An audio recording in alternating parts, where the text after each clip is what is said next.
So it's been 3.5 years since I fell off a horse training to become a jockey. And I'm still in a wheelchair. They told us that she was a complete tetraplegic, which means that there's no messages coming down from the point of injury. It's been a busy 3 years. I've had heaps of opportunities come my way from my injury. Paralysis just kind of brings a whole new life. Maybe because of my disability now, I have more opportunities to help people. And I know that I can make a difference. When you've had such a big injury, it's probably better to be too resilient than not resilient enough.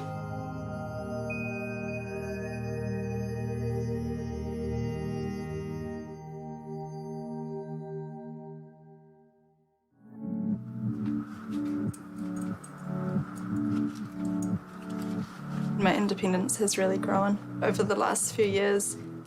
I can do a lot more. Physically, I'm a lot stronger now, so I'm more confident to push the boundaries and do things that I thought I would never be doing post-injury. Yeah, emotionally, I'm pretty much the same. Nothing really bothers me or gets to me for too long. Like, if I'm upset about something, I'll just be upset for a little bit, so don't expect any changes with that.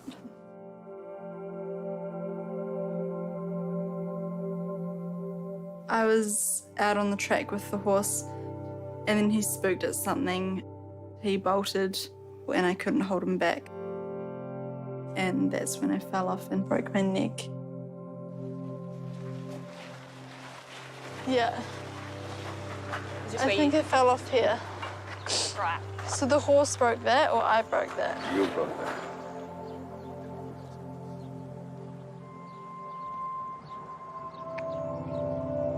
You're doing amazing, so right. After the accident, I was forced to relearn some of the most basic things. Oh, you're so pleased with yourself, aren't you? Well, so would you if you didn't have hands. Everyone in my family had to make big adjustments to help accommodate my situation. Okay, burger toppings. Cheese.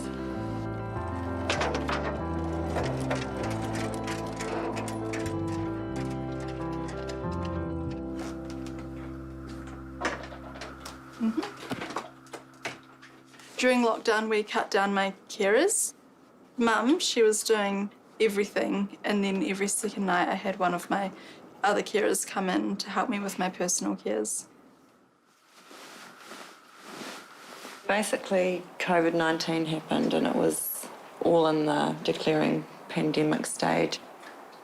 When I went through in my mind how many carers you were exposed to and then how many clients they had, it just was in the hundreds and then the thousands of people that you were exposed to through your carers. And that's when I just made the decision pretty much within 24 hours that we as a family would go into lockdown. That 6 months of nursing school's really come in handy. Oh, I know. Thank God I did that. Yeah.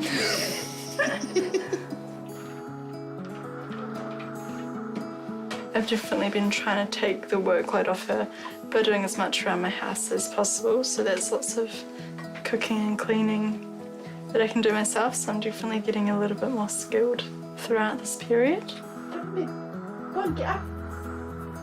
Get up, Martha. You're in the way.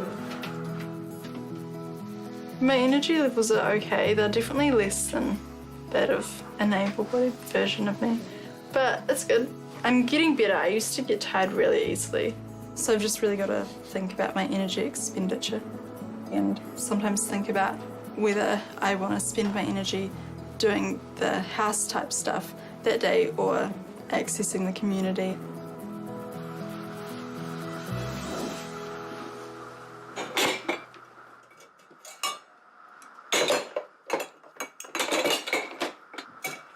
These are really good cups for quadriplegics because they don't smash and they've got a handle and they're really light, so you can just drop it, throw it around.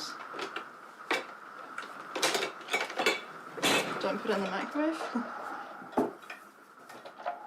If I could go back to the start of coming out of hospital, straight after my injury, I definitely would have taken more control over my carers and made sure that I was getting paired with suitable caregivers. If I had younger caregivers looking after me, then I'd feel more comfortable being out in the community and being seen by the public. There's a connotation when you see a young person with a disability walking around the shops with an older lady who's obviously being paid to look after her. Yeah, it can really take your confidence away from you.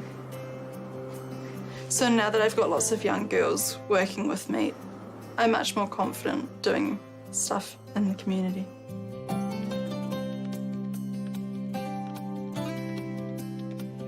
Paralysis just kind of brings a whole new life and new opportunities, different opportunities. Navigating life as a young woman with a disability can have its challenges, but I think if you stay open to doing things you hadn't considered before, it can be just as rewarding. Some of the things I've done in the last year include modelling for an inclusive Kiwi fashion website. I did New Zealand Fashion Week. I've acted in a TV drama. I was in an inclusive adventure tourism documentary where we did some crazy stuff. And I found a boyfriend. Oh, bring your dad in. His name is Trip. He's from America, so he comes over to New Zealand. I've been to his place in the States. James is always like, I wonder if Trip actually did get the biggest salmon of the year. One of my first fears when I had my injury was that I was unlovable. So it's really given me a lot of confidence. It's definitely taught me that a disability does not stop you from having a relationship. When I first had my injury, I looked to social media to see if there were young girls with disabilities in relationships. Pretty much all I could find was young boys with disabilities in relationships. So I kind of did feel a sense of responsibility to put a positive relationship out there on social media to instill some confidence in young girls.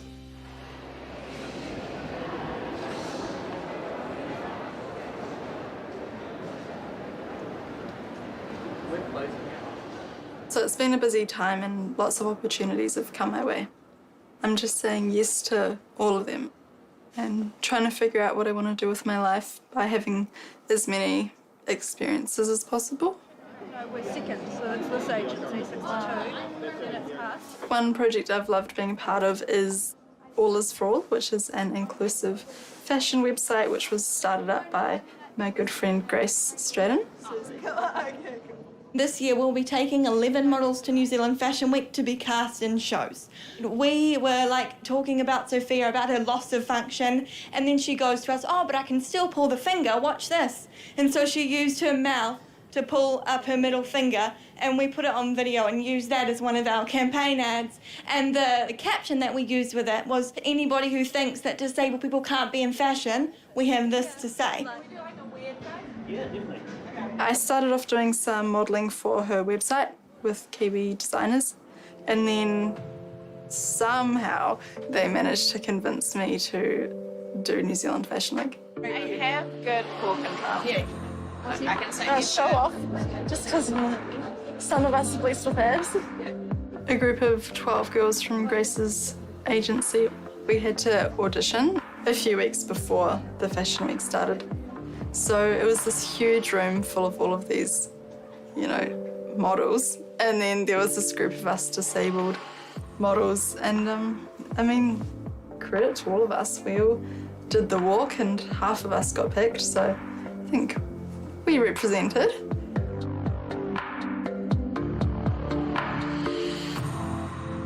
People with disabilities aren't really included in the idea of fashion. to be able to be involved in making it more directed towards people with disabilities is really important. So I went a bit fast, but I've never practiced, so it could have been worse. I could have spasmed. Half of us got some bookings, so there was a bunch of us wheelchair users and girls with other access needs walking in Fashion Week for the first time in New Zealand, which is obviously iconic.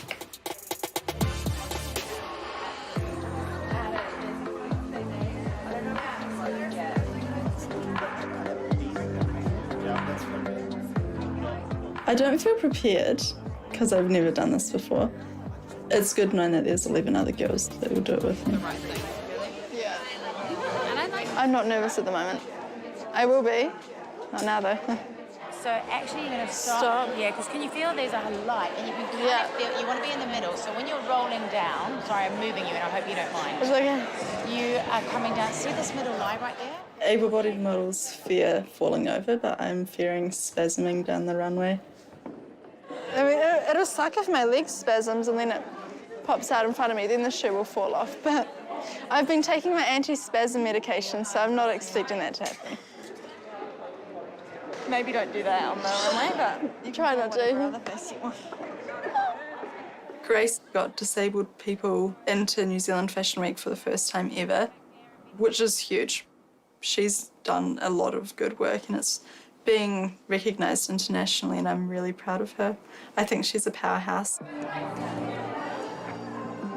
She's had to organise like makeshift ramps and everyone is aware of our needs, so it's very different to what the fashion world is used to.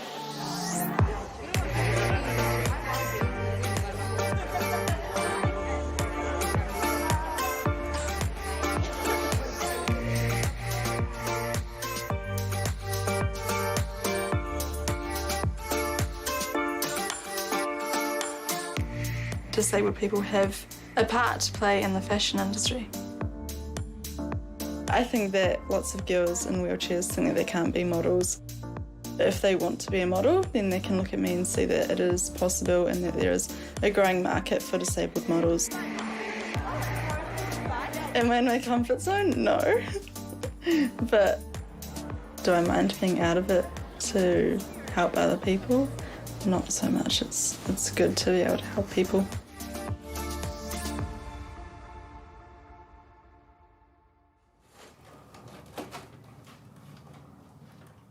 I think when you have a spinal cord injury and your whole life changes, it's really important to find something to replace what you used to be able to do.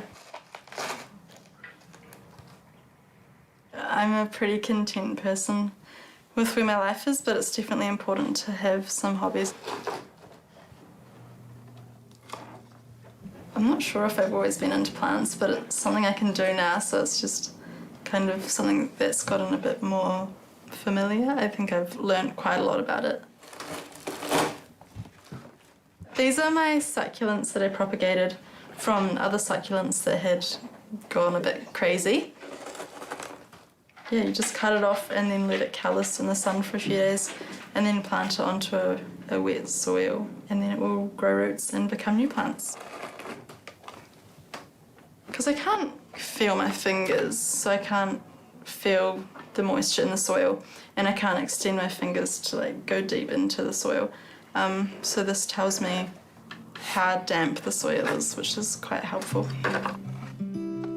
I really enjoy it and it's something that I can pretty much do completely on my own depending on what I'm doing. Like I did all of this by myself. So it's nice to have that ability and it's rewarding to see it grow.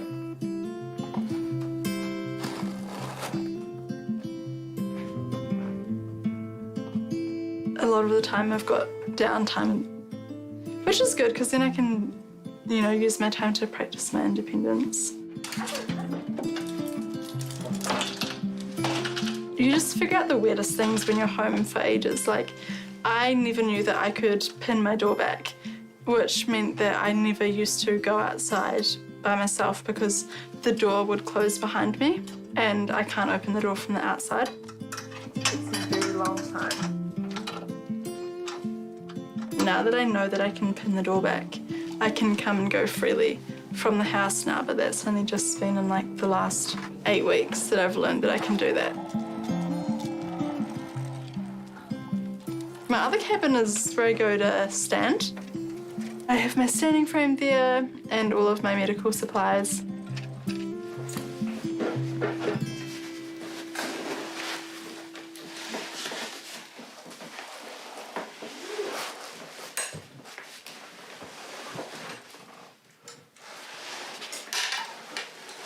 All of the physios that I've talked to have said that the people in chairs that are the most physically healthy are the ones that stand as much as possible.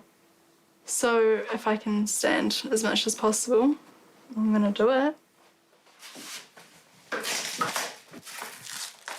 But it's really good for your bone density, and you know, there's no point in having a cure for spinal cord injuries if your bones are just gonna crumble underneath you. So I do try to stand. It definitely makes a difference.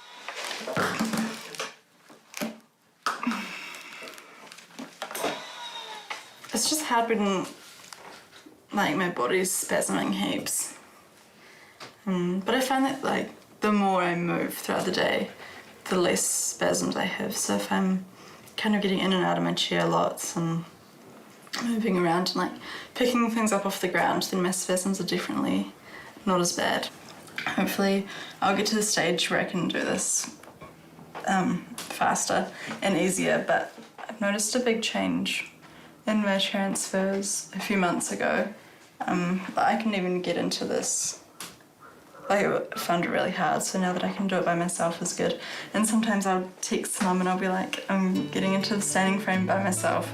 If I don't text you in 15 minutes, come save me, because I'll be on the floor. But that's never happened, so it's good. I've never fallen. I'm so good at transfers. More and more, I'm being asked to raise awareness of disability, which I feel is really important and something I'm happy to do. I did a discussion about living with a disability, which was actually really interesting because I think the theme was growing up with a disability, and obviously I didn't grow up with my disability. So it was quite interesting because I have a really different perspective on a lot of things compared to someone who grew up disabled. Sophia, what would you tell yourself when you first had your disability? If you could give advice to them now, as someone who's grown, what would you say? It's really important to get involved in the community which understands you, because they'll help you make that progression into the life of living with a spinal cord injury. Yeah. Yeah, I think that if you try to do it by yourself, everything's going to be harder. You don't know what you don't know, so you don't know what's available to you. Just really need to use all your resources. Yeah.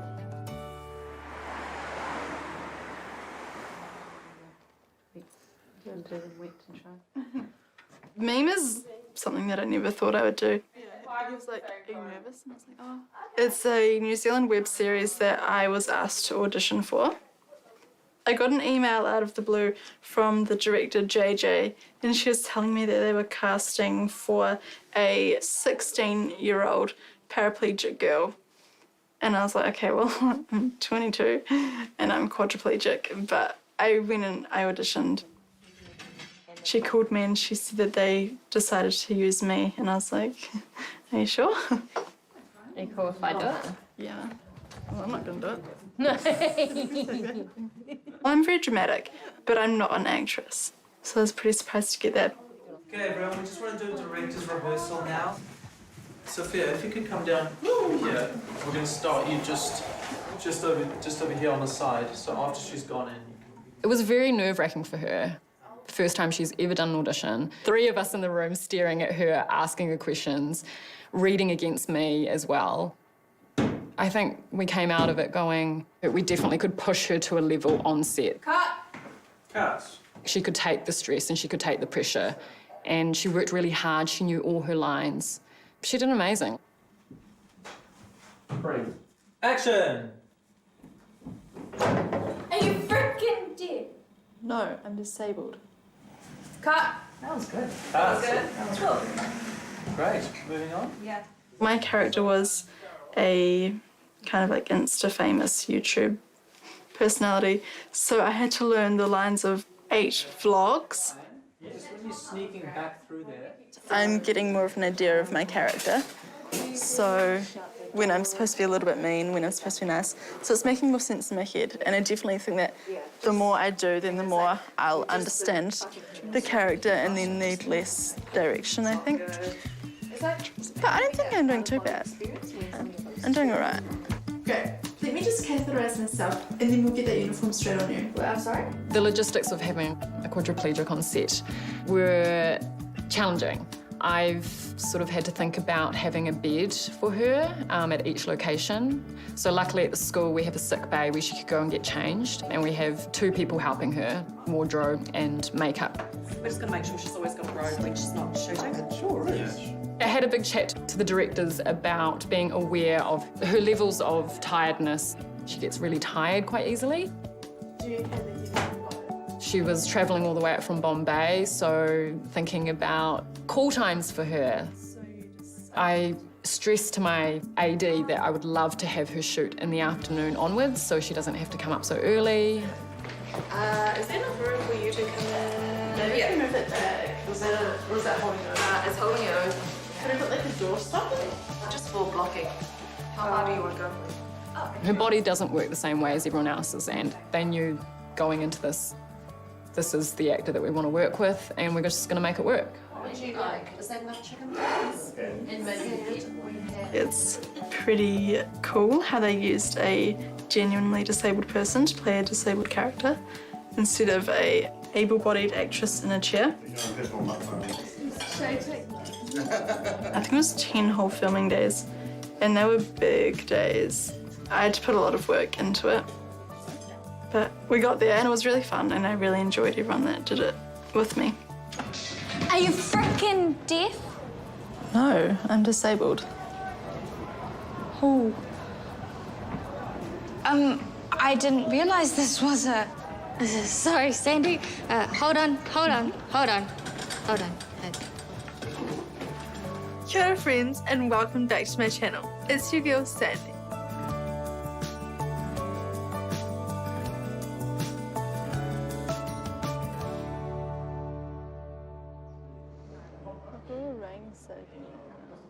So there's been a few changes in my life.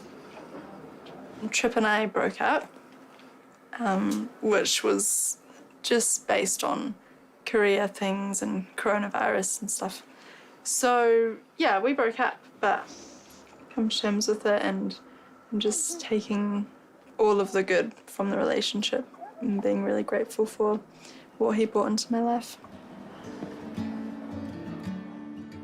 Well, it was my first relationship as a disabled woman, and yeah, I was really scared that I wouldn't be able to find a meaningful relationship with my disability. So I come away from that relationship with a lot of confidence and hope. I know that I can, bring a lot to a relationship, and I'm very lovable.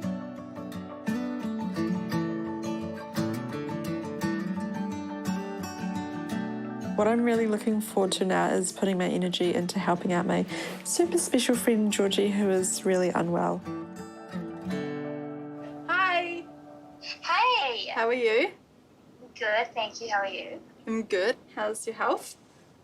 Not the best. Given a little bit less time than I thought I had left. So, need some help with some bucket listing adventures.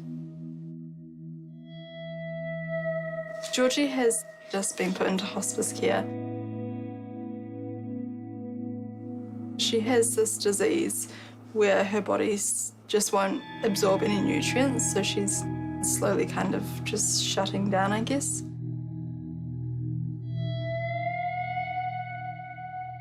I'm trying to get really involved with helping her to develop a bucket list. So I've made lots of contacts with people that I've met once or never, and yeah, just taking advantage of everything that I've been exposed to. to help Georgie's bucket list actually be cool. What's on your bucket list? Top one is maybe, you know, just seeing you again. Duh. Second one, skydiving. Skydiving. Skydiving. Yeah. Do you know anyone? I think I do know somebody. Yeah. I think so. I'm pretty sure I can sort something out. Got some contacts? Got some contacts, got lots of contacts, so I'll see what I can do, eh? All right, thanks. You've got to do it with me too. Are you medically cleared to skydive? Yes, I've got the all clear. So we'll put you on the most dangerous plane? Yeah, let's do it. Anything that makes me feel alive, let's go. Maybe we should do heaps of stuff. Yeah. What do you got in mind?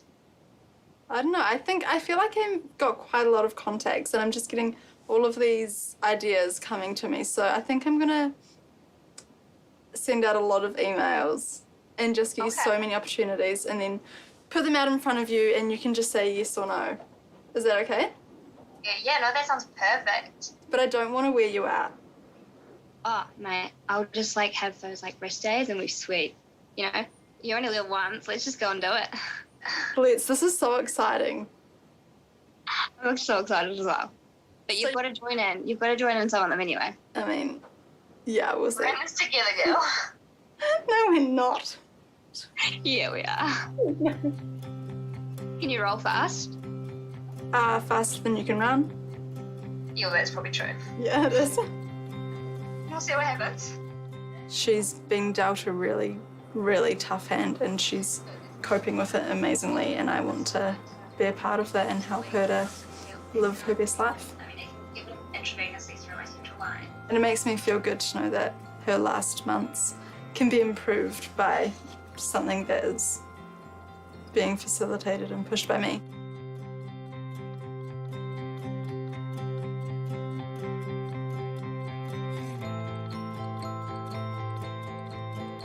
I really enjoy making a difference in people's lives. I'm definitely noticing that all of my opportunities are kind of going towards a world where we promote normalising the idea of young people with disabilities. So I think that that's somewhere where my life will go. Maybe because of my disability now, I'm in a better space and I have more opportunities to help people. I'm just going to take advantage of that and help as many people as possible.